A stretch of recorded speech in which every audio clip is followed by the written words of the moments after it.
Buenas, ¿cómo andan? Bueno, vamos a comenzar la clase número 2. Número 2.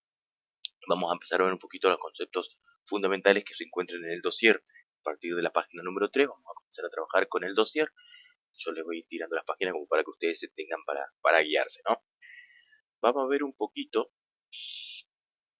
algunas magnitudes eléctricas como para comenzar, conceptos que nos van a acompañar durante todo el curso y vamos a estar hablando en este idioma, si se quiere así. Entonces es importante que lo conozcan y lo tengamos más o menos sabidos y conocidos y escuchados. Ya algo fuimos hablando durante la actividad de diagnóstico, algo fueron diciendo de lo que más o menos saben y conocen, y bueno, después hicimos la puesta en común.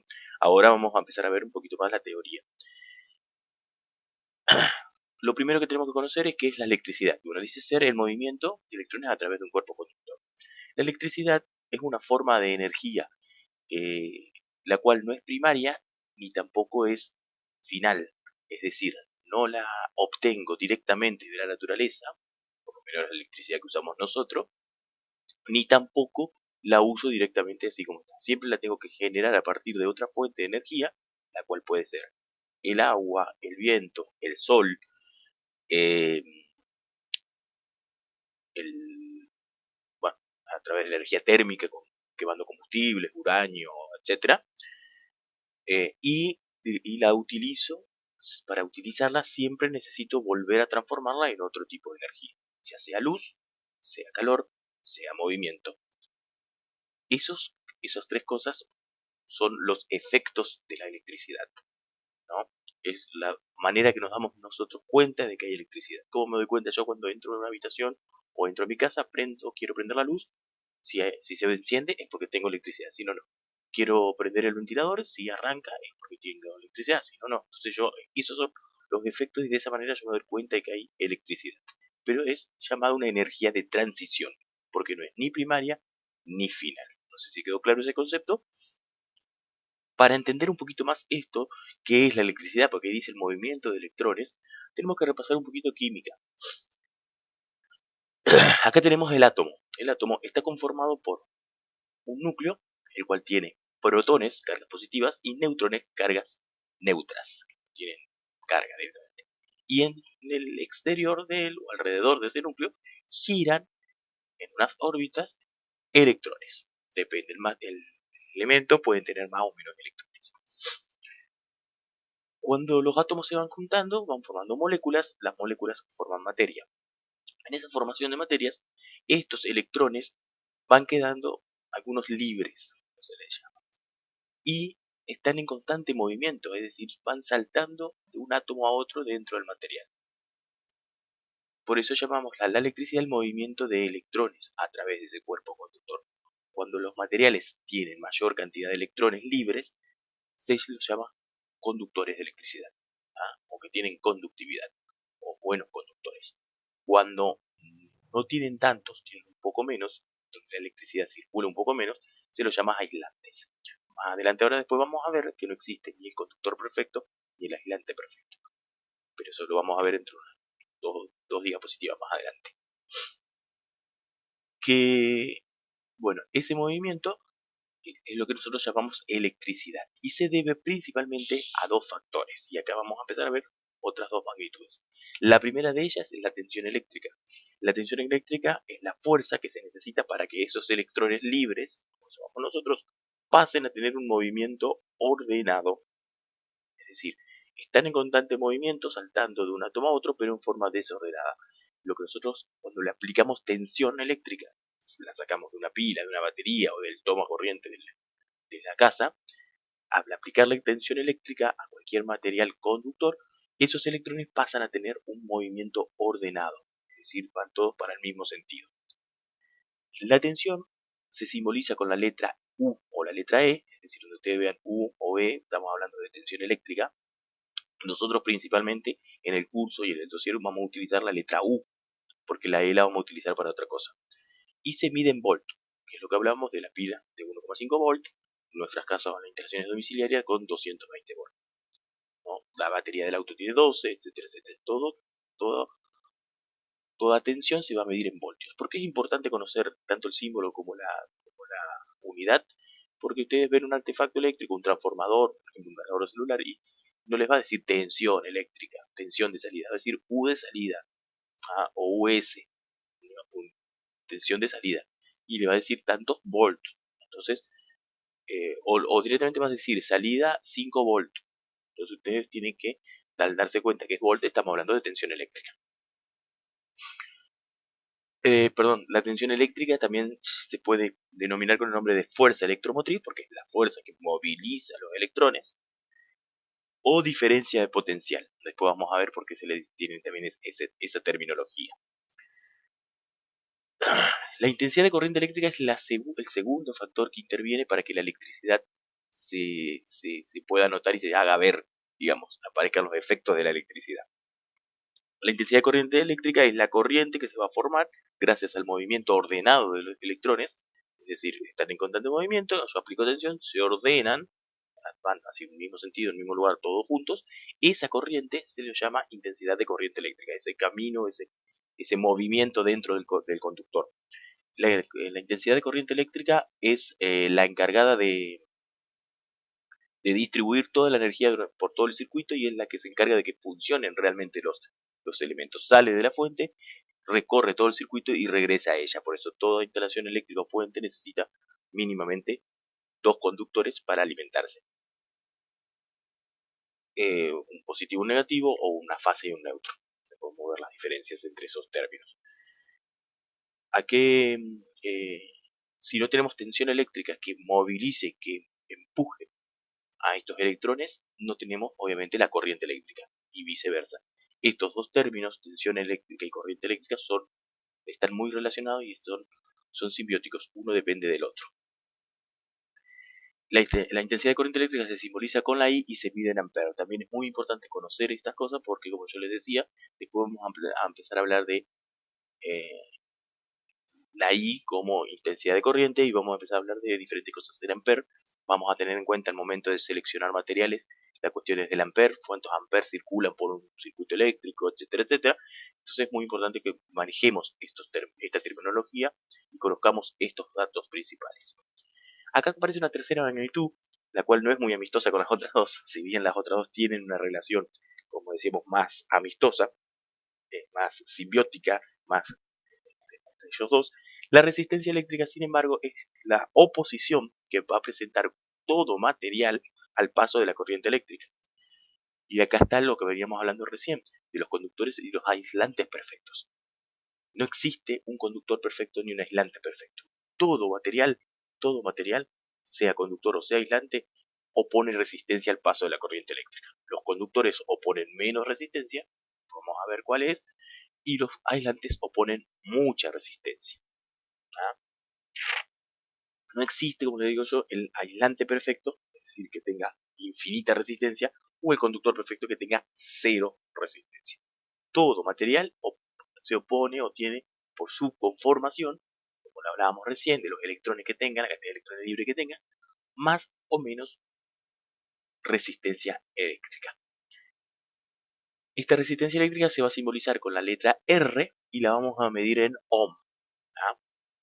Es decir, cuántos ohm de resistencia eléctrica tiene un artefacto, tiene un circuito, etcétera, etcétera.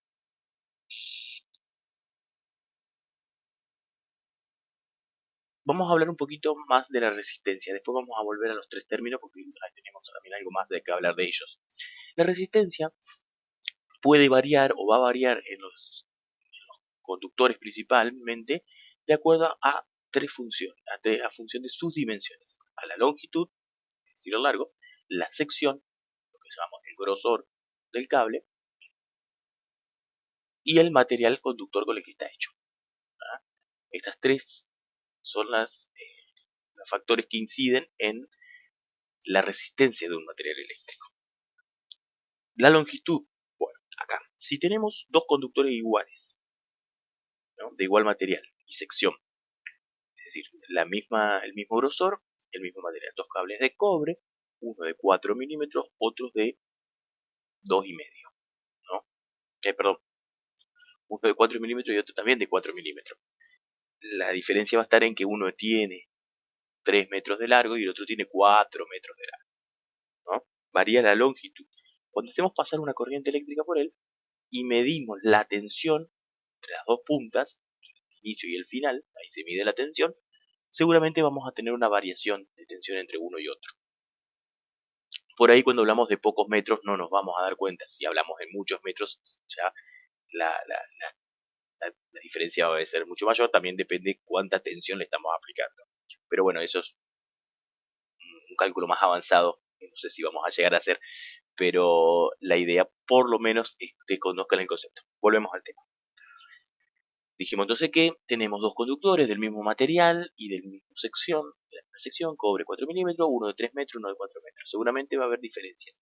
¿En cuál va a haber mayor resistencia? En el que sea más largo. Más largo va a tener mayor resistencia o va a oponer mayor resistencia al paso de esa corriente eléctrica. Le doy otro ejemplo distinto a la parte eléctrica. Si yo tengo dos pasillos de 1 metro de ancho, pero uno tiene 3 metros y otro tiene 4 metros, y queremos pasar todos al mismo tiempo por ese pasillo, como cuando estábamos en la escuela primaria y tocaba el timbre y queríamos salir todos afuera, al recreo y queremos pasar 20 chicos por la puerta del aula, acá pasamos lo mismo, somos 20, nosotros 20, 21 acá, queremos pasar todos por ese pasillo, ¿no? Los dos tienen el mismo ancho, 1 metro de ancho, solo que uno es más largo que otro. ¿Cuál nos va a costar mucho más pasar? Obviamente, el que es más largo. Va a demandar más tiempo, porque todos al mismo tiempo querer pasar por ahí, seguramente vamos a tardar mucho más en llegar al otro lado. Ese ejemplo sucede lo mismo con un cable.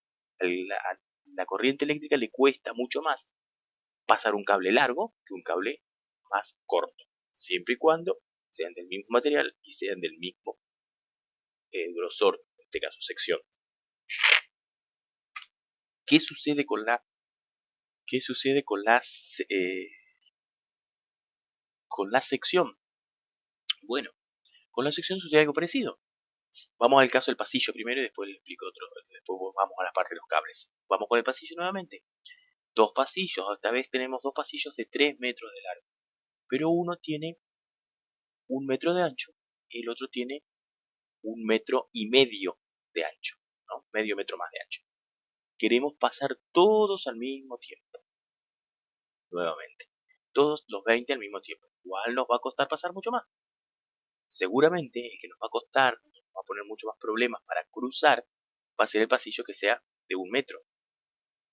¿Por qué? Porque es un medio metro más chico de ancho que el otro anterior. El largo es el mismo, entonces nos va a oponer mayor resistencia el más angosto entre estos dos. Con los cables sucede exactamente lo mismo. Cuando yo tengo dos cables del mismo material y el mismo largo, ¿no? Pongámosle cobre y 4 metros de largo cada cable, pero uno es de 4 milímetros y uno es de 2,5, a la corriente eléctrica le cuesta mucho más pasar por el de 2,5. Es decir que tiene mayor resistencia el cable más fino y disminuye su resistencia a medida que va engrosando el cable. Después vamos a tomar estos conceptos nuevamente cuando veamos otras cuestiones más adelante. El material conductor, esta letra es la letra ρ y es el coeficiente de resistividad, se llama, que depende del material. Se mide en ohm por metro. Ahora vamos a ver una tabla donde vemos los materiales más conductores y menos conductores. Se calcula la resistencia igual a ρ por longitud sobre sección. Y a ver si tenemos acá.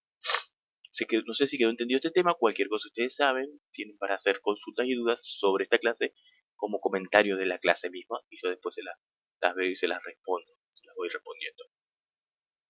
¿Quedó claro entonces? A mayor longitud, mayor es la resistencia. A menor sección, más mayor es la resistencia. Seguimos avanzando. Coeficiente de resistividad, ρ. Ustedes tienen ahí en el dossier esta tabla donde muestran los conductores. Vamos a marcarlo con el resaltador. Los conductores, el mayor conductor es la plata, solo que lo que utilizamos normalmente es cobre, por una cuestión de costos. Imagínense que ya hoy tiene un alto costo los conductores de cobre, imagínense si lo hubiésemos hecho de plata. Después otro de los materiales que se utiliza mucho en la conducción y principalmente en alta tensión, también por cuestiones de costo y por cuestiones de peso, es el aluminio. El aluminio. Ahí está. El aluminio. El aluminio es otro de los materiales que se utiliza principalmente para los conductores en alta tensión debido a su peso. Si ustedes han visto en la ruta las torres de alta tensión, esos cables suelen ser de aluminio para reducir el peso que tienen y así poder poner las torres que las sostienen a una cierta distancia y el cable no caiga muy bajo, ¿no? El cable asume una curva que no se pandee tan bajo y caiga. Si yo pongo un cable muy pesado, necesito para que no se caiga el cable poner las torres más cercas y en muchos kilómetros eso me demanda mayor cantidad de torres. Entonces, bueno, aparentemente está como calculado de que utilizando conductores de aluminio es más barato que poner mayor cantidad de torres y la conductividad no cae demasiado. Fíjense el término que utiliza acá, 1,6 por 10 a la menos 8, significa que delante de esta coma, acá, necesito agregar 8 lugares, tener 8 lugares, es 0,8 lugares, 6, ¿no? 70, el 1,6. No sucede lo mismo, por ejemplo, con el azufre o la mica, que son los menos conductores mayores aislantes. Fíjense que acá está hablando de 9 por 10 a la 15, quiere decir que a la derecha de esto yo pongo 9 y pongo 15 ceros detrás de ella. 1 por 10 a la 16 es el azufre. ¿Qué sucede, por ejemplo, con el germanio, que está acá en el medio, que es 0,46? El germanio se lo considera un semiconductor y es utilizado mucho en electrónica. No sé si quedó un poco claro el tema de la resistividad eléctrica de los materiales. Este es el dato que nosotros sacamos como Rho en la ecuación anterior, que depende del material conductor. Volvamos a las tres magnitudes principales que habíamos visto. Hay una ley, la ley de Ohm, que relaciona estas tres magnitudes y dice textualmente que la intensidad de corriente que circula por un circuito es directamente proporcional a la tensión aplicada e inversamente proporcional a la resistencia. Hermosa, divina. ¿Qué significa esto? Se reduce todo en esta ecuación, que la intensidad es directamente proporcional a la tensión e inversamente proporcional a la resistencia. Cuando mayor es la resistencia, menor va a ser la intensidad, por ende va a haber menor tensión, que es lo que yo les decíamos hoy cuando hablamos del largo de los cables, qué sé yo, al medir al medir va a tener diferente tensión porque la resistencia es la que ha variado. Entonces la resistencia en sí son inversas proporcionalmente con la tensión. Significa que bajan en forma proporcional una con la otra, ¿no? Inversamente proporcional. A mayor resistencia, menor intensidad, ¿ah? O viceversa. En cambio, la tensión es directamente proporcional, es decir, que varía proporcionalmente también cuando varía la intensidad de corriente. De acá podemos deducir dos ecuaciones más. Podemos calcular la resistencia, que es U sobre I, tensión dividido intensidad, y la tensión, que es intensidad por resistencia. Podemos calcular cualquiera de estas tres magnitudes de esta manera. Otra magnitud que tenemos es la potencia eléctrica. Se simboliza con la letra P. Su unidad de medida es el watts. Lo vemos muy común, principalmente en las lámparas, pero también todos los artefactos eléctricos tienen una cierta potencia medida en watts. Y es esta magnitud relaciona mucho la tensión y la intensidad. Y se define como el producto entre la tensión a la que está conectado un circuito o artefacto eléctrico por la corriente que circula por el mismo. ¿Vamos? Es decir, yo tengo un circuito eléctrico que está aplicado a una determinada tensión, pongámosle 12 volt, por él circula una determinada intensidad, 2 amperes. Yo multiplico esos 12 volt por 2 amperes, me va a dar la potencia que entrega ese circuito. Me tomo un maticido. ¿Qué sucede si yo me falta algunos de estos datos? pongámosle la tensión, y yo tengo la intensidad que circula por el circuito y tengo la resistencia del mismo. Pude calcular la resistencia o sacar la resistencia. Puedo calcular con esos dos datos, tanto con resistencia como con intensidad, la potencia si aplico una relación que existe con la ley de Ohm. Yo sé que tensión es igual a intensidad por resistencia, según la ley de Ohm, lo vimos recién. Esto, si yo lo reemplazo acá, voy a marcar con esto.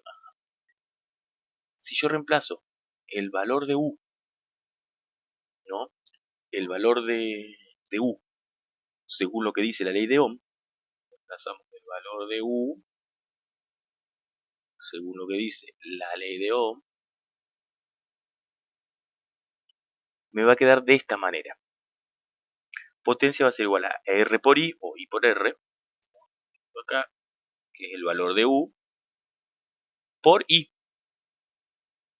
que es esto, sigue siendo lo mismo, I, que sería igual a decir R por I al cuadrado. I por I es I al cuadrado por R.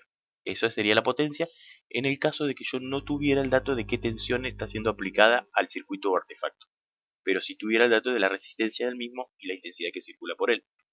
Ahora vamos al otro caso. ¿Qué pasa si nos falta la I, la intensidad del circuito? Tengo la tensión, que es muy probable, y tengo la resistencia. Vuelvo a aplicar la ley de Ohm. ¿Qué dice la ley de Ohm? Que la intensidad es igual a la intensidad es igual a la tensión sobre la resistencia. Al reemplazar esta ecuación, acá, este valor de I por lo que dice la ley de Ohm, la ecuación de potencia me queda de esta manera. La U sigue siendo la misma que teníamos acá por U sobre R, que viene a ser el valor de I según la ley de Ohm. Esto es igual, entonces es equivalente a decir U por U es U cuadrado sobre R. Es decir que la potencia yo la puedo calcular de tres maneras de acuerdo a los datos que tenga. Potencia U por I, o potencia R por I al cuadrado, o potencia U al cuadrado por R, dividido R, perdón. Vuelvo a repetir, cualquier duda o consulta necesiten, en los comentarios de la clase eh, pueden hacerlo. ¿Ah? Igualmente, si no tienen ninguna duda, en los comentarios de la clase pongan el presente. En el presente, acuérdense para que yo sepa que ustedes estudian presente en esta clase. Continuamos. La quinta magnitud que vamos a ver es la de energía eléctrica. Eh, la de la de energía eléctrica es la energía eléctrica la energía eléctrica es el producto entre la potencia a la que está conectado el circuito o artefacto eléctrico por el tiempo transcurrido durante su funcionamiento. Se simboliza con la letra E y su unidad es el watt hora. ¿Por qué? Bueno, porque la energía, acá apareció la E, ¿no? Por eso utilizamos la U para la tensión, es igual a la potencia a la que está conectada el circuito o artefacto eléctrico por el tiempo de funcionamiento del mismo. Por eso es watt. Potencia en watt, tiempo en horas. Watt hora es su unidad. La energía eléctrica es lo que miden en el medidor de energía la empresa distribuidora de electricidad. ¿Está? El medidor que está afuera y luego cada 2 meses va a facturar eso, ¿no? Hay un precio por kilowatt hora. ¿Por qué? Por kilowatt y no por watt hora. Porque el watt hora es una unidad más pequeña que el kilowatt. El kilowatt es un múltiplo. ¿Ah? Un kilowatt hora equivale a 1000. Un kilowatt hora equivale a 1000 watt hora. ¿Ah? Entonces, si una casa promedio tiene, pongámosle entre 300 y 400 kilowatt cada 2 meses, ¿no? 400, pongámosle, si en la factura de la electricidad vendrían en watt hora, no diría 400 kilowatt, diría 400.000 kilowatt. Es un número un poco grande y asustaría mucho más de lo que asusta la boleta de la electricidad. Entonces, para ahorrar un poco de tinta y ahorrar algunos disgustos, se lo trabaja en kilowatt hora. ¿Estamos? Esto es lo que realmente es el consumo eléctrico. La energía es lo que, es lo que nosotros llamamos consumo eléctrico. Y acá yo me quiero detener un poquito y hablarles sobre la conciencia social que tenemos que tener y el ahorro de energía eléctrica, tanto para nuestros bolsillos como para cuidar los recursos de los cuales nosotros obtenemos energía eléctrica. ¿Estamos? Porque el ahorro no es solamente para cuidarme el bolsillo yo, sino también para poder cuidar los recursos que tenemos de donde obtenemos la energía eléctrica. Y es muy importante que como electricistas, como auxiliar electricista, sepan estas cuestiones por diferentes motivos y razones. Ya que se los dije en un momento, también para la formación de ustedes como la formación más allá de como auxiliar, sino la formación integral de ustedes dentro de dentro de la disciplina, dentro de las instalaciones eléctricas, el conocimiento general de muchas otras cosas relacionadas a esto, como también para por ahí para atender dudas de algún cliente en el momento de trabajar en este sector. ¿Por qué les digo esto? Porque bueno, el tema del ahorro es una cuestión de conciencia social, principalmente. Ahorrar no significa que yo voy a utilizar menos las cosas que realmente necesito utilizar. Si yo necesito estar dentro de una habitación eh, trabajando o algo y necesito tener la luz prendida y tengo que estar 3 horas, voy a seguir estando las 3 horas que necesito estar. Lo ideal es que cuando yo deje de estar en la habitación, no deje la luz prendida. Y ahí se genera el ahorro. Lo mismo sucede, no sé, con el aire acondicionado. Lo importante es que yo, aparte de conseguir un aire o comprar un aire que sea económico, limpiarle bien los filtros, utilizarlo a la temperatura recomendada, etcétera, etcétera, lo tenga prendido en los momentos que yo necesito. Si no hay nadie en la habitación durmiendo y estando ahí en la habitación, en el lugar donde está el aire, no necesito tenerlo prendido al artefacto. ¿Se entiende? Entonces, ahí está el ahorro, porque también aparte de todas las cuestiones técnicas que puede tener un ahorro, como yo les dije recién, utilizar artefactos que economicen, utilizar bien los artefactos como corresponde para que rinda bien, también hay una cuestión de conciencia social y de uso. Porque esto, por el tiempo, la pluma, porque el consumo también tiene que ver con el tiempo de uso de ello, no solamente con el artefacto que sería acá el caso de la potencia. Entonces, si yo cambio mis lámparas de mi casa, los foquitos de mi casa, por LED, ¿por qué? Porque consumen menos, tengo también que utilizarlo dentro de la misma medida. ¿Me explico? Si yo en el patio tenía una lámpara de un reflector de 150 watts, porque es muy oscuro en la zona de mi casa y qué sé yo y qué sé cuánto, y quería un reflector de 150 watts, pero como era 150 watts, lo tenía apagado y lo prendía cuando lo necesitaba. Si yo ahora tengo un LED de 10 watts que me ilumina lo mismo, bajé el consumo, pero si no lo necesito tampoco lo prendo. No es que ahora lo voy a dejar prendido porque son 10 watts.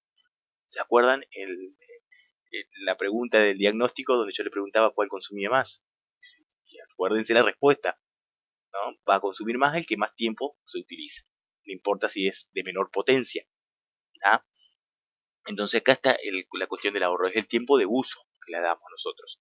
No, no así como pensamos que simplemente con cambiar la lámpara ya estoy ahorrando energía.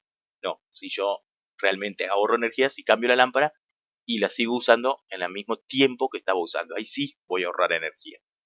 Pero si yo por pensar de que gasta menos, lo voy a dejar prendido sin usarlo, no estoy ahorrando energía. Todo lo contrario, cuando quiera acordar voy a gastar más de lo que estaba gastando anteriormente. Entonces, esa es la cuestión.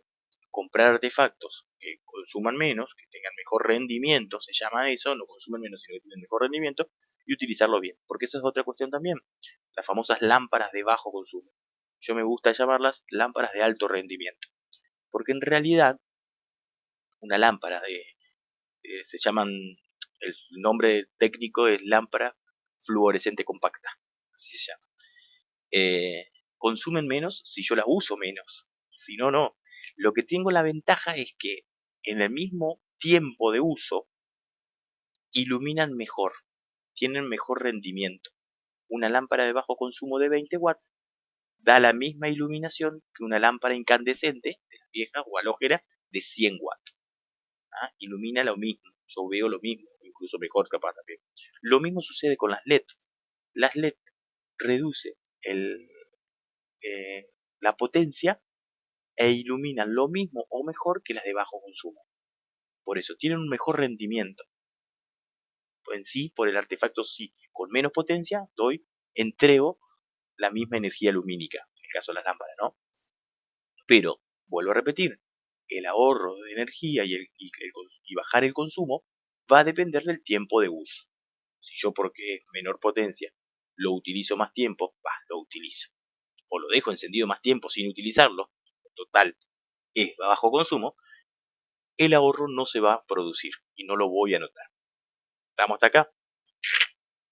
Es una cuestión que me gusta explicarlo a veces porque por ahí tenemos conceptos errados o confundidos en realidad, y por ahí uno de eso hay que explicarle a veces a los clientes cuando va, de que no es solamente cambiar la lámpara, sino también usarlo lo justo y necesario, y ahí está puesto el ahorro.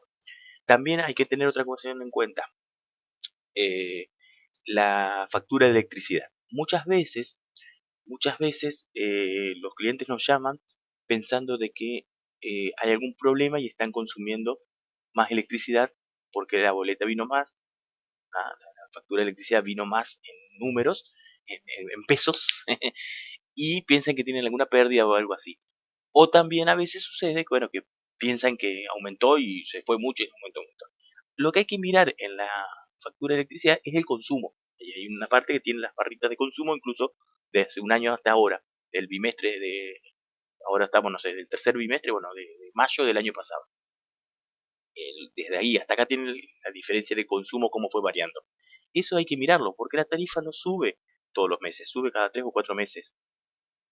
Lo que hay que mirar es eso, el consumo, que no haya variado, porque a veces el cliente se asusta porque paga más de una boleta a otra, de una factura a otra, pero no se da cuenta que consumió más de un bimestre a otro. ¿Estamos? Entonces piensa de que o tiene un problema, tiene una pérdida, o tiene un, o aumentó simplemente cosas. A veces sí, es porque aumentó, y a veces porque nosotros aumentamos el consumo durante ese bimestre por diferentes motivos. Por ahí a veces verano o hizo mucho calor y usamos más el aire acondicionado, usamos más los ventiladores, no sé, en invierno tenemos las estufas eléctricas, entonces por ahí lo que puede variar también es el consumo. Entonces por ahí a veces hay que explicarle a los clientes estas cuestiones, que por ahí no están no están bien arraigadas y bien entendidas directamente en la sociedad. Bueno, me fui un poco del tema, pero por ahí me gusta explicarlo porque son cuestiones que hacen también al oficio nuestro, como yo les digo, para conversar con los clientes y explicarle algunas cuestiones que, que, o algunos conceptos que por ahí están errados, como el caso de las lámparas de bajo consumo, o de bajar el consumo solamente con cambiar los artefactos. Sobre todo esta parte acá, ahí en la clase hay actividades, son una serie de ejercicios, cálculos sencillos, que los realizan con todas estas magnitudes: tensión, intensidad, resistencia, potencia y energía eléctrica, las 5 magnitudes, y con las ecuaciones que yo les fui planteando en ese momento. Háganlas, no me acuerdo ahora la fecha de entrega, y en el Classroom dice la fecha de entrega, las hacen, sencillo, tranquilas, las hacen en un Word o las hacen en una hoja, después sacan una foto y la suben al Classroom, no hay ningún drama, la idea es que yo la pueda a visualizar normalmente. Vamos a continuar, eh, seguimos en la página 5 del dossier, les voy tirando la página como para que no se hayan perdido. Trabajen con el dossier en lo posible si pueden, mejor así lo pueden ir viendo mismo lo que yo voy hablando y lo que va pasando acá en la diapositiva. La diapositiva, la presentación que yo estoy pasando ahora, también está junto con este video en la clase número 2, para que ustedes también tengan un poco la guía de la presentación y no tener que mirar el video. El video lo único que tiene sobre la presentación es lo que yo voy hablando arriba. Vamos a ver tipos de corrientes. Cuando hablamos de corriente eléctrica, debemos distinguir dos tipos de corriente. Uno que llamamos corriente alterna y otro que llamamos corriente continua. La corriente, como sabemos, es lo que se forma, es el movimiento ordenado de electrones libres que se forma a partir de la tensión, de que uno aplica tensión en un circuito eléctrico, ¿no? Es el desplazamiento por el circuito, recorre todo el circuito, eh, y es la encargada que distribuye la energía eléctrica. Eso es lo que hablábamos recién sobre el concepto de corriente eléctrica. Pero tenemos dos tipos de corriente. Uno que llamamos corriente continua, CC, y uno que llamamos corriente alterna. Acá está un poco la simbología. Puede aparecer como CC, DC o este símbolo. Una raya continua y una intercortada. La corriente alterna aparece con este símbolo, así como una ola, y puede aparecer como CA o AC en inglés, Alternate Current. No es muy bueno mi inglés, pero bueno. ¿Por qué le explico esto? Porque vamos a ver diferentes artefactos, como yo les decía, que por ahí va a decir 12 VCC, 12 volt en corriente continua. No va a ser lo mismo que 12 volts CA, corriente alterna, o va a tener el simbolito. ¿Ah? Los artefactos, la mayoría tienen los simbolitos para que ustedes sepan con qué tipo de corriente funciona. La corriente continua es cuando los electrones se mueven siempre en la misma dirección desde el polo positivo a negativo. ¿Ah? Este tipo de corrientes es generada normalmente por las máquinas que llamamos dínamos o por medios químicos, las baterías o las pilas. Los dínamos son como unos motores eléctricos que generan energía eléctrica. El dínamo, el más conocido, es el que tenían o tienen algunas bicicletas para generar la luz que va girando a la par de la rueda y depende de la velocidad que le damos, da mayor intensidad o menos. Ese motorcito que tiene ahí que va girando con fuerza gracias a la rueda se llama dínamo y genera corriente continua. Una corriente que siempre circula en el mismo sentido y en forma constante. En la actualidad está prácticamente en desuso, no se usa para instalaciones domiciliarias o industriales, por lo menos en la instalación general. Ahora vamos a ver que tiene algunos usos dentro de las casas, pero no como corriente continua directamente. Se utiliza mucho sí para el transporte público, los subterráneos, los trenes o en las instalaciones de los automóviles. Todo lo que es la instalación eléctrica de un automóvil tiene corriente continua. ¿Tá? Y ahora vamos a ver cómo se genera. ¿Estamos hasta acá? Y también lo podemos encontrar en los artefactos electrónicos. Eso sí lo encontramos dentro de la casa, desde el celular, el televisor, la radio, no tanto los electrodomésticos, todo lo que usa electrónica principalmente. Las licuadoras, la heladera, eso no utiliza corriente continua, sino que utiliza corriente alterna, el otro tipo de corriente. Pero sí los electrónicos, teléfono celular, la radio, el televisor, el videojuegos, todo eso utiliza la computadora, todo eso utiliza corriente continua. Y ahora vamos a ver las otras cuestiones respecto a eso. La corriente alterna, por su nombre lo indica, los electrones van saltando por un lado y por el otro en dirección contraria. Es decir, están en fase y en neutro. No se habla de positivo y negativo en corriente alterna, se habla de fase y de neutro.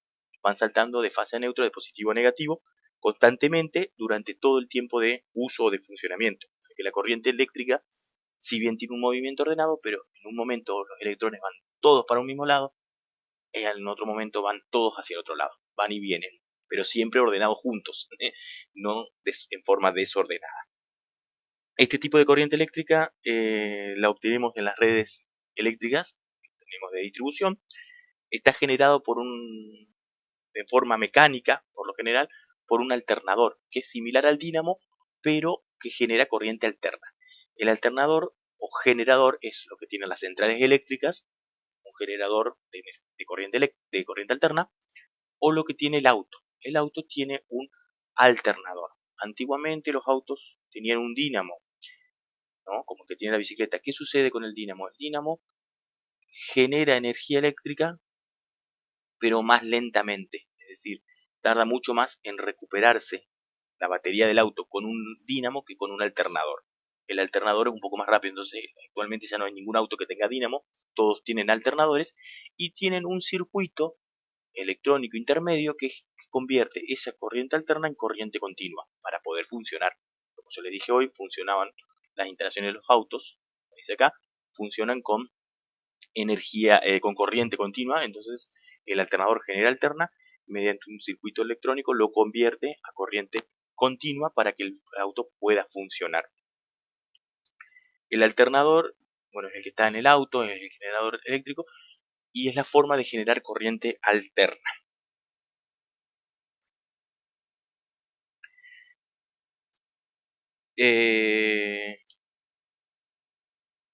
Lo encontramos en nuestras casas, en las redes domiciliarios e industriales, y como yo les decía, tienen un convertidor. Ahora vamos a ver por qué, algunas cuestiones de por qué usamos corriente alterna y no usamos corriente continua en nuestras casas.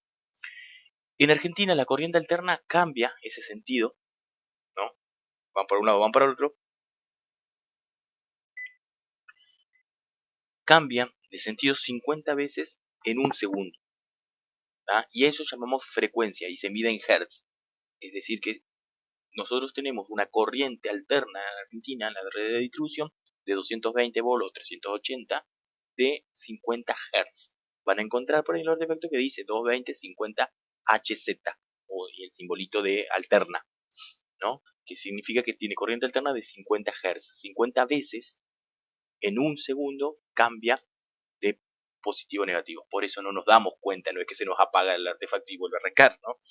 No nos damos cuenta por eso, porque va cambiando 50 veces, 50 veces en un segundo. Ventajas y desventajas de los dos tipos de energía, de los dos tipos de corriente, perdón. Ambas corrientes son igualmente eficaces, o sea, las dos se utilizan normalmente. La distribución urbana e interurbana se utiliza corriente alterna. ¿Por qué? Porque la corriente alterna es más fácil de transformar, de subir o bajar la tensión. Y como hablamos, ¿se acuerdan de la resistencia? Que cuanto más largo el conductor, mayor es la resistencia que tiene, entonces su tensión baja. Yo necesito transformar. Ahora vamos a ver los tipos de tensiones de que nosotros, la central eléctrica no genera los 220 volts que tenemos en nuestras casas y necesita ser transformada para poder ser transportada desde la central hasta llegar a nuestras casas. Necesita tener diferentes transformaciones de, de tensión, y eso lo permite mejor la corriente alterna. O sea, se puede transformar corriente continua, pero es más económico transformarlo en corriente alterna. Y luego, si es necesario, como para los electrónicos, la parte electrónica, transformarlos a corriente continua. Es más segura la corriente alterna en relación a chispas e incendios. ¿Por qué? Porque como está alternando 50 veces en un segundo, no propensa a propagar llama. No quiere decir que no lo propague, pero es más segura que la corriente continua. ¿Ah? Si se da cuando genera una chispa de un intermedio, esa chispa es un segundo que varió 50 veces, entonces no alcanzó a prender fuego, si se quiere decir así. No quiere decir que no produzca incendios, porque se han producido incendios por corriente, en corriente alterna, en instalaciones de corriente alterna. La mayoría de ellas son en instalaciones de corriente alterna, pero es un poco más segura, tiene una cierta ventaja respecto a eso. Acá está un poco el tema de la corriente alterna. Los electrones en reposo, quieto, cuando yo le aplico tensión, se entran a mover en un sentido hacia la derecha, se paran, como que pasan por cero, y vuelven en el sentido contrario. Y ahí comienza el ciclo nuevamente. Pasa por cero y vuelve. Ahora vamos a ver un videito que nos va a explicar un poquitito mejor estos dos tipos de corriente. Pero bueno, esto es gráficamente lo que sería la corriente alterna. Van en un sentido, van en otro. Van en uno, van en otro. Este cambio de sentido lo hacen en Argentina 50 veces por segundo. ¿Por qué recalco lo que en Argentina? Porque, por ejemplo, Brasil tiene una frecuencia de 60 Hz, es decir, que cambian 60 veces en un segundo. Vamos a ver el video sobre corriente alterna y continua, donde nos vamos a sacar algunas dudas más, por ejemplo, respecto a eso. Ponemos aceptar por acá y escuchamos el video.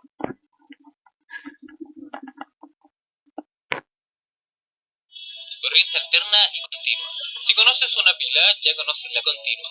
La corriente continua se llama así porque es una corriente eléctrica que fluye en un solo sentido. Las pilas, por ejemplo, entregan corriente continua ya que fluye desde un polo hacia el otro polo, siempre en un mismo sentido. La corriente alterna, por el contrario, está constantemente cambiando su polaridad, y de ahí su nombre, ya que alterna constantemente entre positivo y negativo. Un ejemplo de eso es la corriente que podemos encontrar en la toma de corriente de nuestros hogares. Si graficamos ambas corrientes en un gráfico de voltaje versus tiempo, veremos cómo la corriente continua se mantiene estable en el tiempo, mientras que la corriente alterna toma la forma de una onda sinusoidal. Ahora, si pudiéramos ver el flujo de electrones en corriente alterna, veríamos algo más o menos así. Los electrones primero tienden a ir en un sentido y luego de vuelta. En realidad no recorren la distancia completa, pero hacen el trabajo igual. Esto hace que la corriente alterna no sirva para los dispositivos electrónicos, pero sea muy eficiente para transportar energía a grandes distancias. De hecho, es por eso que a tu casa no llega corriente continua, sino corriente alterna. El problema, claro está, es que para usar esa corriente alterna en un dispositivo electrónico, debes transformarla en corriente continua. Y ahí la respuesta de que todas nuestras cosas tengan cargadores, transformadores y convertidores, que son en realidad fuentes de poder que convierten la corriente alterna. Bueno, en este video hay una cuestión que hay que remarcar en la última parte. Los transformadores o cargadores no son fuentes de poder. Son, como dice su nombre, cargadores, o sea, transformadores de corriente, de tensión y de corriente. No generan energía eléctrica, sino que transforman corriente alterna de 220 volts en corriente continua de 5, 19, 12, depende de lo que se necesite. Esa es una aclaración que quiero hacer, pero me parece que el video está bastante entendible. Si lo quieren volver a ver, acá está el link, ¿no? Acá abajo está el link, y en el PDF que yo les adjunté, que es de la presentación, cuando ustedes lo abran, buscan esta diapositiva y hacen clic sobre el link y directamente les abre el video en el YouTube. Si no lo bajaron, está ahí todavía el video. Eso como para que ustedes puedan, si quieren volver a verlo al video. Es acá así de cortito, yo creo que lo edité nomás, le saqué el principio y el final nomás, pero porque tiene la parte publicitaria, nada más. No sé si quedó un poco claro el tema de corriente, los tipos de corriente. La idea es que ustedes conozcan que hay dos tipos de corriente y para qué se utilizan uno y para qué se utilizan otro, y un poco la nomenclatura de qué es lo que dice, qué símbolo tiene, etcétera, etcétera. Cualquier duda, vuelvo a repetir, siempre eh, en los comentarios de la clase consultan y preguntan qué duda tengan. Vamos un poquito a tipos de tensiones, y acá es donde yo quería hablarles. Ya hemos visto anteriormente de que la tensión la podemos llamar diferencia de potencial. ¿Por qué? Porque es la diferencia que hay entre dos puntos, la diferencia de energía o de electricidad que existen entre dos puntos del circuito, entre positivo y negativo, entre fase y neutro, ¿no? La pila, ahí tiene dos polos, uno positivo y uno negativo. Yo mido la tensión entre esos dos polos, entre esos dos puntos del circuito, mido la tensión que tiene. Es de ahí que en corriente alterna, tenemos dos clases de circuitos: circuitos monofásicos y circuitos trifásicos, ¿no? Y por ende tenemos diferentes tipos de tensión y niveles de tensión o voltajes. Y vamos a empezar a ver algunos de ellos, como para que ustedes tengan una idea de en qué vamos a estar trabajando o hasta qué medida vamos a estar trabajando. La distribución eléctrica en Argentina: cómo llega la energía eléctrica desde la central hasta nuestras casas. Tenemos el sistema interconectado nacional, llamado SIN, o también llamado, se lo puede escuchar como Sistema Argentino de Interconexión. La central eléctrica, vamos a poner el ejemplo Salto Grande, por ejemplo, saca 25.000 voltios, es decir, 25 kilovoltios en la salida de la central. Hay unos transformadores grandes que se obtiene ese voltaje, 25.000 voltios o 25 kilovoltios. Luego, ahí nomás, pegado a la central eléctrica, creo que 1 kilómetro o menos de 1 kilómetro, se encuentra una estación transformadora, es decir, que tiene transformadores que elevan esa tensión de los 25.000 voltios a 500.000 voltios. Por eso es la importancia de tener corriente alterna, para poder hacer estas transformaciones. ¿Por qué? Porque si yo saco 25.000 voltios de Concordia, que está aproximadamente 160, 170 kilómetros, hasta acá, acuérdense de que a mayor longitud, mayor es la resistencia y la tensión baja. Entonces, si yo saco 25.000 voltios, no sé si llego con 220 acá. Capaz que llego con más o con menos, pero por eso necesito tener 500.000 voltios para poder transportarla. Aparte, Salto Grande, este sistema interconectado nacional, es una red que conecta centrales eléctricas de todo el país para que en ningún momento la tengamos un apagón general, como llamamos, lo tuvimos, sí, y varios países lo han tenido de esa manera, pero es una red que se interconecta para que poder alimentar a todo el país. Eh, las centrales eléctricas que están conectadas en este sistema interconectado generan constantemente energía eléctrica, depende de la demanda, depende de lo que se necesita en diferentes puntos del país. Hay centrales como Salto Grande o hay centrales más chicas o más grandes que aportan energía a este sistema. La red del sistema interconectado nacional funciona en 500.000 voltios, que son las torres grandes que nosotros vemos en la ruta. Esas torres grandes que nosotros vemos que cruzan por la ruta son las torres de 500.000 voltios que pertenecen al sistema interconectado nacional, lo cual pertenece a Salto Grande, es una de ellas. ¿No? Es como que están interconectados todos, entonces si Salto Grande no le puede entregar la energía eléctrica, lo entrega la central térmica, porque también hay centrales térmicas que están en Campana, por ejemplo. Estamos hasta ahí, 500.000 voltios es la red grande.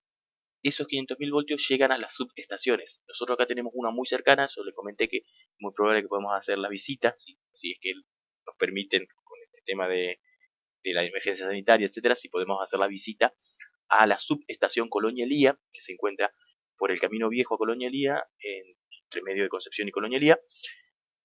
En esa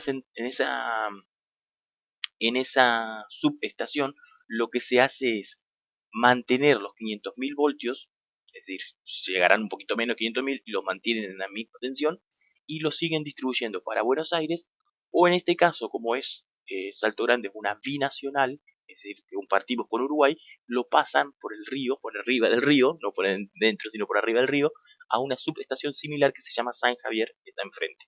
Después, si logramos ir en la visita, nos van a explicar un poquito mejor cómo es este tema de la distribución de ellos. Y de ahí, la empresa distribuidora de la provincia, Enersa, le compra la energía a la red nacional y tiene unos transformadores que lo bajan a 132.000 voltios, es decir, 132 kilovolts. Esta tensión es la red provincial. Hay una red nacional de 500.000 voltios y una red provincial de 132.000 voltios. Estos 132.000 voltios llegan a las subestaciones de los diferentes departamentos o ciudades. Acá en la ciudad tenemos dos subestaciones. La norte, que está por allá camino a la Soñada, y la sur, que está camino camino al Ciervo, camino al 150 viviendas, allá al pueblo nuevo que tenemos allá. Es casi una ciudad diferente. Esas son dos subestaciones provinciales. Colonialía es una subestación nacional que trabaja con 500.000 voltios y de la cual Enersa, que es la distribuidora principal de la provincia, saca 132.000 voltios, transforma parte de esa energía de 132.000 voltios para distribuirla por toda la provincia. Esos 132.000 voltios llegan a las subestaciones de las ciudades y departamentos. En nuestra ciudad tenemos dos, una norte, Camilo Señada, y una sur. Esas dos reciben 132.000 voltios y lo bajan a 13.200 voltios, 13,2, o en 33.000 kilovoltios. Dentro de la ciudad, por lo general, se trabaja con 13,2 kilovoltios. Pero hay redes de 33.000 voltios que podemos ver una sobre el Boulevard 12 de Octubre que va para Banco Pelay. Hay algunas más que van hacia el hospital, por ejemplo. Hay algunas que van a los frigoríficos. Son diferentes redes o líneas o instalaciones que abastecen consumos muy grandes. Es decir, la ciudad normalmente se abastece con 13.200 voltios y en los diferentes sectores de la ciudad hay transformadores, o los grandes consumos se abastecen con 33.000 voltios, 33 kilovolts, para cuando llegan por ejemplo, al frigorífico, de ahí los transforman a los 220, los 380 voltios que necesitan. Y no utilizan la red del barrio, entonces no le quitan energía al barrio. Aparte necesitamos tener esos transformadores así, recuerda que hablábamos de los transformadores en los barrios, necesitamos tenerlos porque eh, se acuerda que hablamos que caía la tensión de acuerdo a los kilómetros. Entonces si yo tengo que sacar, pongámosles por ejemplo de la subestación norte, que está allá en el camino de la soñada, 220 volt para llegar al puerto, o al puerto viejo, o sea, Parque Sur, la defensa, no creo que lleguen los 220 volt tan fácil y tan sencillo. Nos sucede a nosotros también en el barrio. Los que estamos, o los que están más cerca del transformador, tienen un nivel de tensión un poco más alto que los que están algunas cuadras más lejos, ¿no? Porque los transformadores no son por manzanas, sino son prácticamente por barrios. Estamos hasta acá. Entonces, estos dos niveles de tensión son los que salen de las subestaciones locales y se transforman en, ambos, depende cómo están distribuidos, en los 220 o 380 volt que utilizamos en nuestras casas. Esta transformación se realiza en los diferentes sectores de la ciudad. Vuelvo a repetir, por lo general los que están más cerca del transformador tienen un poquito mejor la tensión, otros tienen un poquito más baja, pero bueno, dentro de los rangos necesarios para el funcionamiento de los artefactos. Obviamente, todos tienen, no funcionan directamente con 220, pero tampoco es que tenemos 100 o 110. Estamos hasta acá. Esto es un poco la distribución. Después, si logramos hacer la visita a la subestación Coloniaría, por ahí podemos ahondar un poquito más este tema sobre distribución de energía eléctrica y sobre el sistema interconectado nacional. Voltajes o niveles de tensión. Vamos a ver 5 niveles. 1, 2, 3, 4, 5. Exactamente. El primero de ellos es lo que llamamos MBT, muy baja tensión. Va entre 0 y 25 voltios. Y es lo que se utiliza en instalaciones eléctricas. Principalmente se utiliza para todo lo que es electrónica. Todo lo que es electrónica trabaja entre 0 y 25. ¿Ah? Pero dentro de una instalación eléctrica de un domicilio, por ejemplo, podemos encontrar los circuitos cerrados de televisión, ya sea el videocable o el DirecTV, o el circuito cerrado de cámaras de seguridad. Las alarmas, el timbre, la telefonía, falta acá agregar, son todos circuitos MBT, muy baja tensión, entre 0 a 25 voltios. Después tenemos lo que nosotros vamos a trabajar, o ustedes van a trabajar como instaladores domiciliarios e industriales, baja tensión, que va desde los 25 voltios hasta los 1000 voltios. Acá entran instalaciones domiciliarias e industriales. Después tenemos MT, media tensión, entre 1000 y 36000 voltios. Estábamos hablando recién de que acá en la ciudad se distribuye en 13200 o en 33000. Es esto, generación y distribución de energía eléctrica. La generación se hace en 25.000 voltios, se hace acá dentro de este rango, luego se eleva. Y la distribución urbana en las ciudades se lo hace también dentro de este rango. Ya después, cuando pasamos a alta tensión, pasamos los 36.000 voltios y llegamos a los 230, hablamos ya del transporte de energía. La red provincial es 132.000 voltios. La red de la provincia está dentro de lo que se llama alta tensión. ¿Se entiende? Y el último rango es el de extra alta tensión, EAT, y pasa a los 230.000 voltios y se hace el transporte de energía a nivel nacional, los 500.000 voltios. Es decir, que se genera en las centrales 25.000 voltios, se genera en media tensión, se lo eleva a extra alta, y luego en la provincia se lo baja a alta, media y baja para su utilización. Esos son un poquito los niveles de tensión. La idea es que ustedes conozcan esto, como yo siempre les digo, para saber dónde están parados, dónde están ubicados, qué tensión están trabajando ustedes, o qué tensiones pueden trabajar. Ustedes como instaladores, o los instaladores normalmente en un domicilio encontramos, o en industria, encontramos estos dos niveles de tensión. El MBT, electrónica, CC, alarma, internet, entra todo acá, telefonía, y la baja tensión, que es los 220 o los 380 voltios que manejamos. Ya esto es ya para distribución y transporte de energía. Vamos a hablar un poquito de las tensiones. Dijimos que teníamos corriente alterna, en corriente alterna teníamos monofásicos, circuitos monofásicos y circuitos trifásicos. Entonces tenemos que hablar de dos tipos de tensiones. Tensión de fase y tensión de línea. La primera de ellas, la tensión de fase, es la tensión de fase.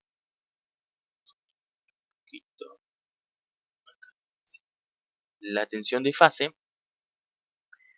es la que se puede medir entre dos fases del circuito eléctrico. Ahora vamos a ver. Dijimos, los circuitos monofásicos tienen una sola fase. La fase es la que lleva lo que normalmente en corriente continua la llamamos positivos. Es la que debería, o la que tiene la mayor energía eléctrica. El otro es el neutro, que circula un cierto determinado tiempo por la frecuencia, por los 50 Hz de la corriente alterna, hay un pequeño gozo, pero no es perceptible dentro del neutro. El neutro es el que realiza el camino de vuelta, en realidad, de la corriente. Pero no llamamos positivo o negativo porque como es alterna, es en 50 veces en un segundo, tiene energía el neutro, si se quiere así. La tensión de fase entonces es la tensión que hay entre una fase y el neutro de la misma, de la línea. ¿Estamos? Ahora vamos a ver un grafiquito para entenderlo mejor. Y la tensión de línea es la que se puede medir entre dos fases del circuito. Cuando hablamos de una instalación de un circuito trifásico, estamos teniendo tres fases. Y entonces la tensión que medimos entre dos de ellas se llama tensión de línea. ¿Vamos? A ver si con un grafiquito ahora podemos verlo un poquito mejor. Ahí está. Acá está. Estas tres fases, la R, la S y la T, en color marrón, rojo y negro, son las tres fases. Es decir, por acá pasaría lo que sería el positivo en la corriente continua. En la alterna llamamos fases. En las trifásicas tenemos tres fases y el neutro. Las distribuciones urbanas, por lo general, el cable preensamblado que vemos o los cables desnudos que vemos son cuatro, un neutro y tres fases. ¿Ah? La tensión de fase dijimos que era entre una de estas fases y el neutro, entre la R y la N, entre la S y la N, entre la T y la N. Y la tensión es de 220 voltios. Ese cuadrito lo tienen ahí en el dossier, en la página 8. La tensión en Argentina, la tensión de fase en Argentina es de 220 voltios. La tensión de línea es la que encontramos entre dos de las fases. Entre R y S, entre R y T y entre S y T, encontramos tensión de fase. URS, tensión entre R y S, 380, UST 380, URT 380. Esto es lo que llamamos trifásica. Y entre esas y el neutro, 220. Es decir, que tenemos que tener en cuenta las tensiones de fase y de línea para saber en dónde conectamos los artefactos. Si yo conecto entre dos fases un artefacto que funciona a 220, no va a recibir 220 volts, va a recibir 380 voltios. Y es muy probable que no funcione. Y no funcione nunca más. Por eso es muy importante tener en cuenta estas cuestiones cuando entramos principalmente en una instalación trifásica, ¿no? Cuando vemos una instalación trifásica, tener en cuenta estas cuestiones. Hasta acá lo de tipos de tensiones. Espero que haya quedado claro. Dudas y consultas en los comentarios de la clase serán respondidas a la brevedad. Vamos a ver un poquito clases de potencia eléctrica. Ya vimos tipos de corriente, vimos tipos de tensiones. Ahora vamos a ver un poquito las clases de potencia eléctrica que podemos encontrar. La utilización de la energía eléctrica distribuida mediante redes en corriente alterna, ya sea para fines industriales, comerciales o residenciales, es decir, industrias, comercios o casas, lleva siempre implícita o lleva alguna parte campos magnéticos, ¿no? ¿Para qué? Para poder establecerse campos rotantes, es decir, para que funcionen los motores, es lo que hablamos normalmente. Los motores llevan un bobinado adentro que posibilita ese bobinado hacer girar el motor. Cuando yo hago pasar corriente eléctrica por un conductor genero dos efectos principales. Uno es calor y otro es magnetismo. De acuerdo a los artefactos utilizamos esos dos factores para para lo que necesitemos de ahí. El calor lo utilizamos, por ejemplo, en las estufas eléctricas, el calor generado a partir del paso de corriente eléctrica por un conductor, y el magnetismo lo utilizamos, por ejemplo, en los motores, y forman un campo magnético. También están en las reactancias de los fluorescentes, que ya casi no están en desuso, o de los artefactos también luminarias de las calles, que también están en desuso, porque están siendo reemplazadas por las LED, las reactancias para inducir el arranque del mismo o para poder bajar la tensión. También los campos magnéticos están dentro de los transformadores, donde reducen o amplían la tensión eléctrica, también lo hacen mediante el efecto magnético de la corriente. Esos campos magnéticos requieren una cierta alimentación, una cierta potencia, y ahí es donde aparece lo que llamamos la potencia reactiva. La potencia reactiva vamos a ver, ¿no? Bueno, ahí lo que yo estaba explicando, la energía eléctrica requiere campos magnéticos, estos campos magnéticos requieren una cierta potencia, y esta potencia es una sola, y a partir de ahí se diluye en una potencia de lo que llamamos potencia reactiva y potencia activa. vamos a ver ahora. Pero antes de eso tenemos que ver un poquito los tipos de carga que podemos encontrar. ¿Se acuerdan que habíamos visto? Vamos a ver ahora lo que se llama carga, los términos de carga. Diferentes artefactos que pueden ser cargas óhmicas, como las lámparas incandescentes o los calefactores, las resistencias. Cargas inductivas, que ahí es donde hablamos de las rectancias, los motores, todo lo que tengo bobinado. Y cargas capacitivas, que es lo que contienen un capacitor, que por lo general son muy poco utilizadas, principalmente tienen capacitores en la parte electrónica. Eso sí tiene mucha carga capacitiva. Esos tipos de carga, y ahora vamos a explicar un poquito más, son los que generan los diferentes tipos de potencia, activa, reactiva o aparente. Y a su vez también el factor de potencia. Vamos a ver otro videito, este es un poquito más largo, así que lo vamos a mirar para que ustedes puedan entender un poquito más lo que es la potencia activa, reactiva y aparente. A ver que vamos a activar el video. Sí, lo podemos aceptar. Y bueno, los dejo con el video un ratito.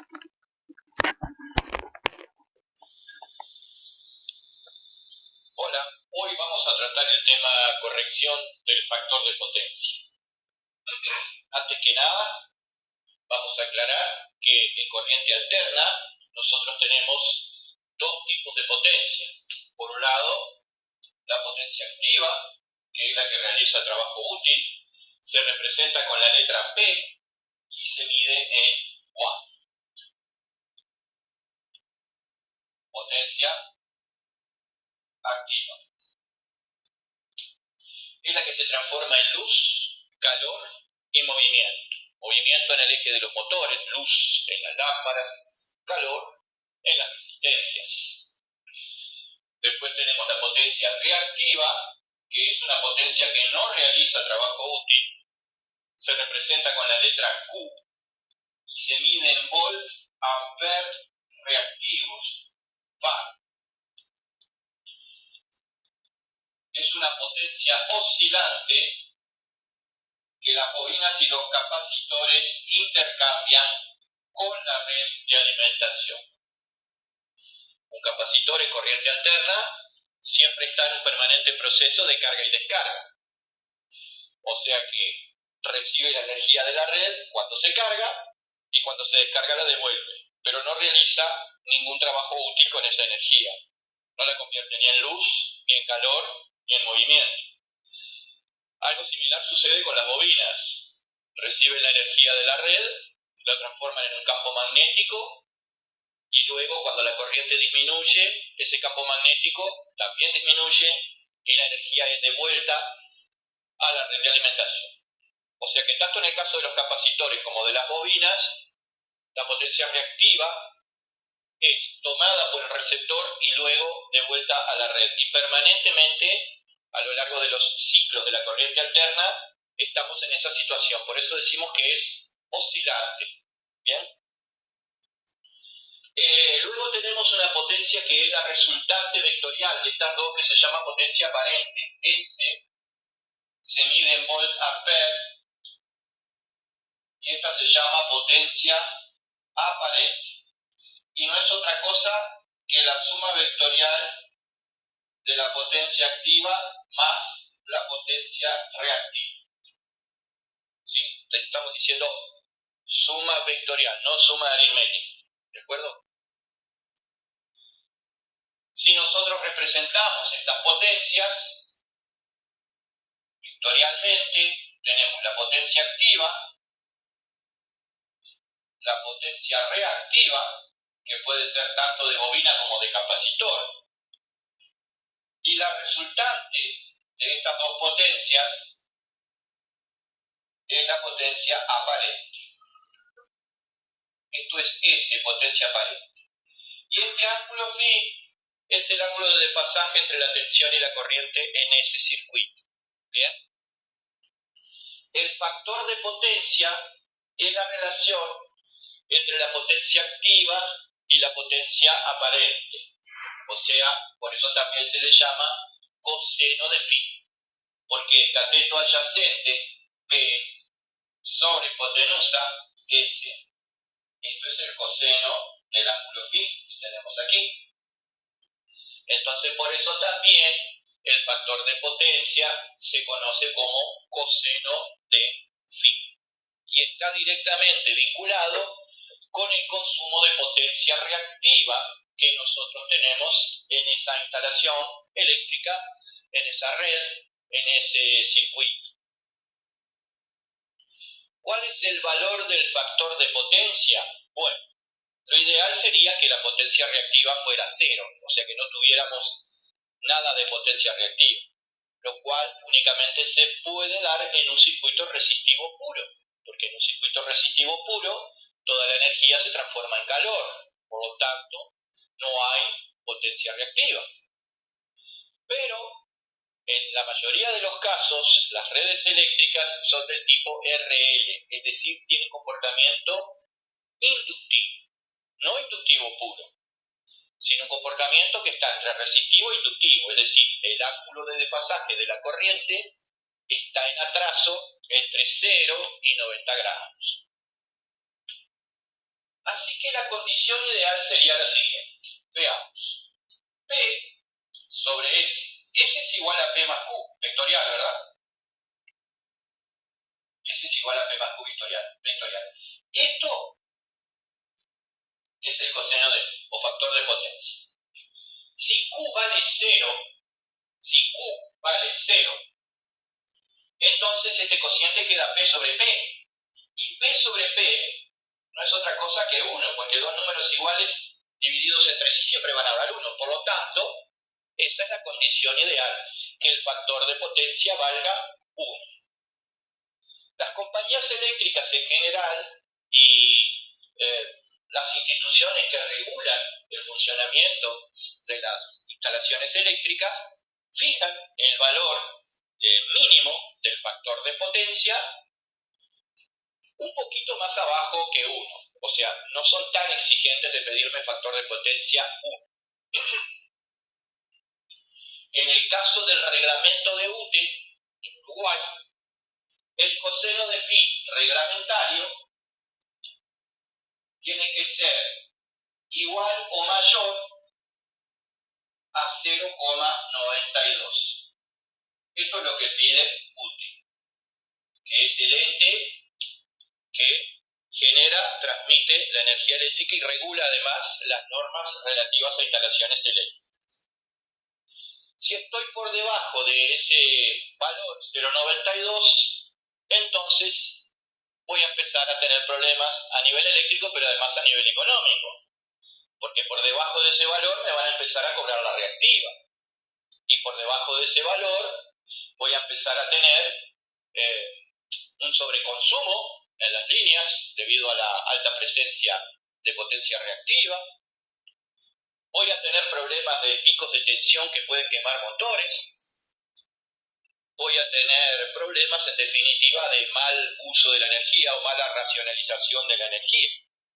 Esas son las consecuencias que voy a tener, tanto a nivel económico como a nivel eléctrico. ¿Qué es lo que se puede hacer para esto? Para evitar que el factor de potencia esté por debajo del valor reglamentario. Conectar baterías de condensadores. ¿Por qué? Porque en los capacitores ocurre exactamente lo contrario que en las bobinas. Es decir, en los capacitores la corriente adelanta un cuarto de ciclo con respecto a la tensión, mientras que en las bobinas la corriente atrasa un cuarto de ciclo. Por lo tanto, estamos hablando de efectos totalmente contrarios. Vamos a ver. Tenemos esto. Potencia activa, potencia reactiva correspondiente a los inductores o bobinas, vamos a llamarle QL. Y cuando nosotros agregamos la batería de capacitores, lo que hacemos es agregar aquí una potencia reactiva de los capacitores QC.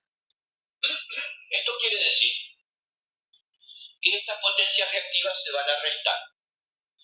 Por lo tanto, yo voy a ver en la red de alimentación una disminución de la potencia reactiva. Y con eso voy a bajar el consumo, o sea, voy a tener menos intensidad de corriente en los conductores. Si no se controla el consumo de potencia reactiva, El riesgo no es solamente para mi instalación eléctrica, sino también para las redes de alimentación de la empresa que genera y transmite la energía. Por eso es que hay que ponerle un determinado límite. ¿Cuáles son las causas por las que yo puedo llegar a tener un bajo factor de potencia? Motores girando en vacío la mayor parte del tiempo, transformadores de potencia, o sea, tipo subestación, también trabajando en vacío o sobredimensionados, y fundamentalmente equipos de alumbrado con balasto y sin corrección individual. Balasto es lo que llamamos impedancia o reactancia, como por ejemplo un tubo fluorescente convencional que lleva impedancia. Por ejemplo, una lámpara de descarga de gases, como puede ser una lámpara de sodio o de mercurio, una lámpara HPIT o HQI, que llevan impedancia, llevan balasto. Por eso estos equipos, además de tener la impedancia y el ignitor, que es un arrancador electrónico, tienen también un capacitor, cuya única función es corregir el factor de potencia de esa luminaria en particular. Si no tienen el capacitor, igual funciona la luminaria, pero no tiene corregida la reactiva. Es decir, que si tengo muchas de esas luminarias, la reactiva se va sumando y eso me va a llevar a tener un bajo factor de potencia. En un próximo video vamos a ver cómo se calcula la batería de capacitores para poder corregir el coseno de phi o factor de potencia.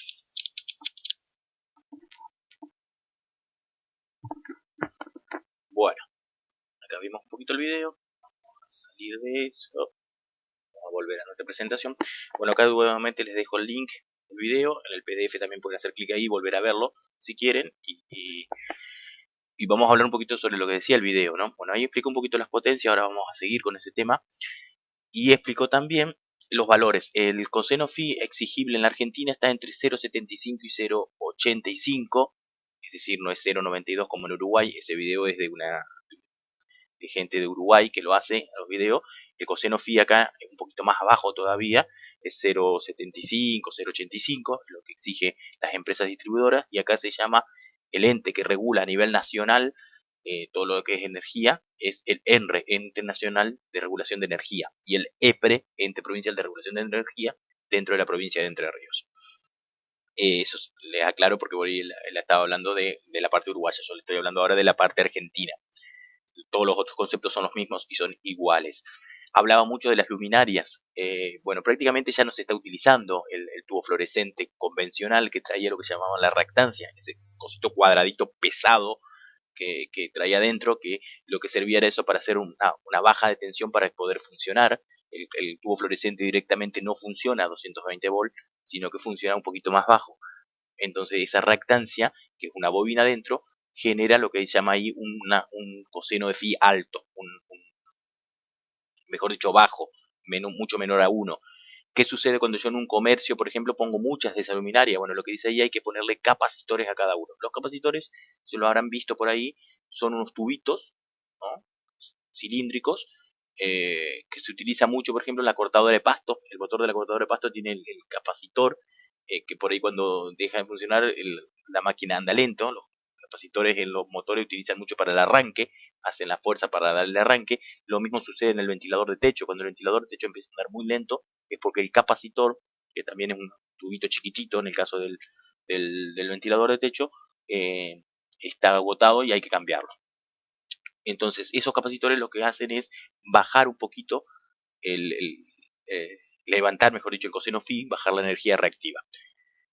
El cálculo que dice, se puede hacer el cálculo manual, pero hoy actualmente hay las empresas que fabrican capacitores, ya generan unos software, unos programas que uno lo pone en la computadora, carga los datos automáticamente del artefacto o de la instalación que uno quiere corregir ese factor de potencia, y nos dice directamente qué capacitor usar o qué capacitores usar y cómo conectarlo o de qué manera.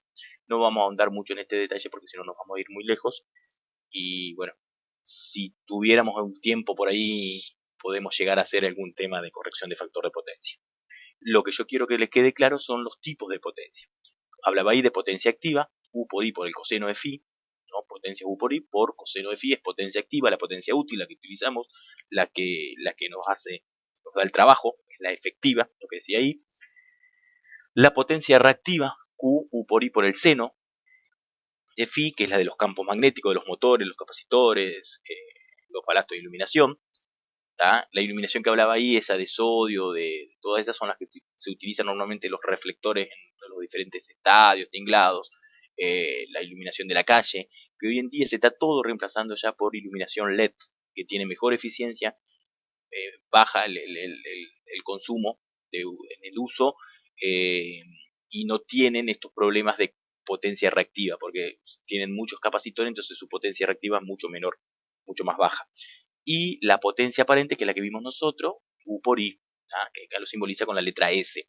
Yo quiero que tengan en cuenta esas tres potencias y por ahí y conozcan lo que es el coseno de phi, porque por ahí algún cliente los va a llamar porque le llega una nota cuando el coseno de phi está muy alto. ENERSA emite una nota donde los intima a que corregir el factor de potencia.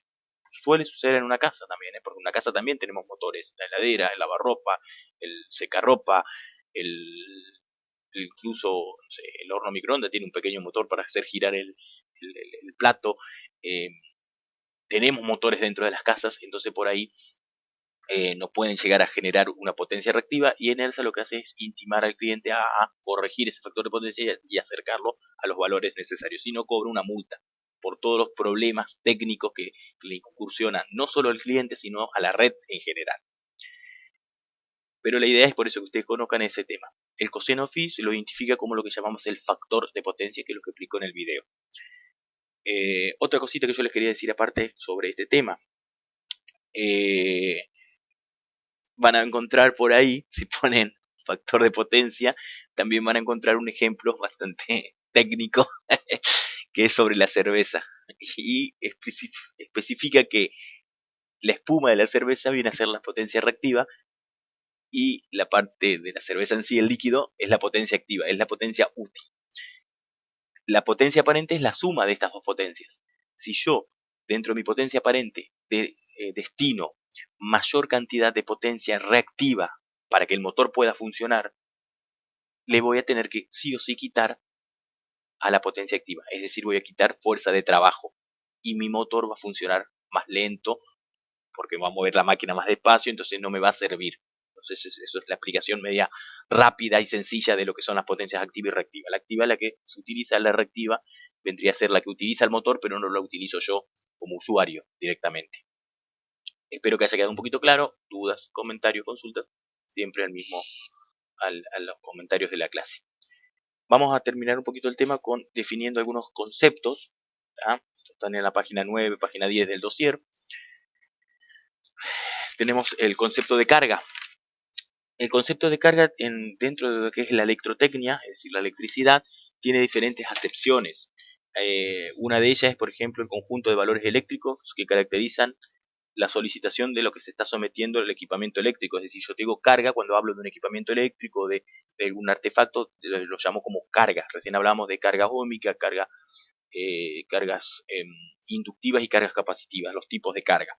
Eso es lo que llamamos carga, al equipamiento eléctrico que absorbe o que toma potencia, a la potencia eléctrica que transfiere un equipo, también se llama carga, a la potencia instalada, es decir, lo que yo entrego a la red. Y por otra parte, en los circuitos o equipamientos eléctricos hablamos de funcionamiento en carga, cuando están funcionando y sometidos a una potencia, es decir, o en vacío. Recién ahí en el video el muchacho decía los motores girando en vacío, ¿no? O los transformadores en vacío. Quiere decir que no tienen carga, que no están entregando potencia útil, no están haciendo ningún trabajo. Eso lo llamamos carga. Pero principalmente vamos a tomar la parte de carga cuando hablamos de equipamiento eléctrico que absorbe potencia. Esa es la definición que yo tomaría para trabajar. Carga instalada es la suma de potencias nominales de los equipos instalados.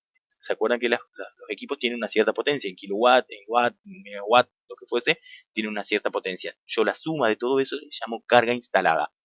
Yo en una instalación eléctrica de una casa, por ejemplo, sumo la potencia de todos los artefactos eléctricos que deberían estar conectados, están dentro de esa casa, y eso se llama carga instalada. Densidad de carga es el cociente entre la carga instalada y el área del proyecto. Es decir, yo calculo la carga instalada que tengo en una instalación eléctrica y veo qué área tengo, qué superficie está cubriendo, por ejemplo, 20 metros cuadrados, y entonces voy a sacar la densidad de carga en kilovolt sobre kilómetro cuadrado sobre metro cuadrado, etcétera, etcétera. Una densidad de carga. La demanda es la carga en terminales receptores, tomado como un valor medio intermedio, determinado por valor por tiempo determinado. Cuando hablamos de demanda, tenemos que hablar de un determinado tiempo. La demanda es lo que demanda una carga, lo que absorbe una carga, pero en un determinado tiempo. ¿Vamos? No podemos hablarlo en lapso de simplemente así nomás. Cuando nosotros hablamos de que una lámpara tiene 100 watts, estamos hablando de que esos 100 watts son en una hora. Eso es una demanda dentro de un determinado tiempo. O los amperes, cuando hablamos de que consume tantos amperes, tiene tantos amperes, tanta corriente, es en un determinado tiempo. Eso es lo que llamamos demanda. Y la demanda máxima es la mayor demanda instantánea que se presenta en una carga. Es decir, el tiempo, perdón, yo tomo las demandas en un determinado tiempo, la máxima, la suma de todas, me da la máxima demanda instantánea, en el mismo momento. Yo cuando calculo una instalación eléctrica voy a tomar en cuenta eso, que si bien no están todas conectadas en el mismo momento, porque la heladera, el lavarropa, todo no funciona en el mismo momento, algunos funcionan una hora más, otras horas menos, en algún momento se superponen, pero no todos juntos, eso es demanda máxima. Yo lo tomo como que están todos conectados en el mismo momento, aunque en la realidad no sea de esa manera. Y el factor de coincidencia o simultaneidad es cuando se alimenta a un solo consumidor, se considera una demanda máxima, pero si se alimenta a más de uno solo, consideramos un factor a que toma en cuenta la no coincidencia en el tiempo de los consumos. Lo que yo les decía recién, yo puedo tomar que está funcionando la heladera, pero el factor de coincidencia o simultaneidad es como tomar de que está al mismo tiempo funcionando, por ejemplo, el, eh, el lavarropa. Pasa con el aire acondicionado y la estufa. La estufa eléctrica y el aire acondicionado no funcionan en el mismo momento, porque o hace calor o hace frío. No puedo tener las dos cosas prendidas.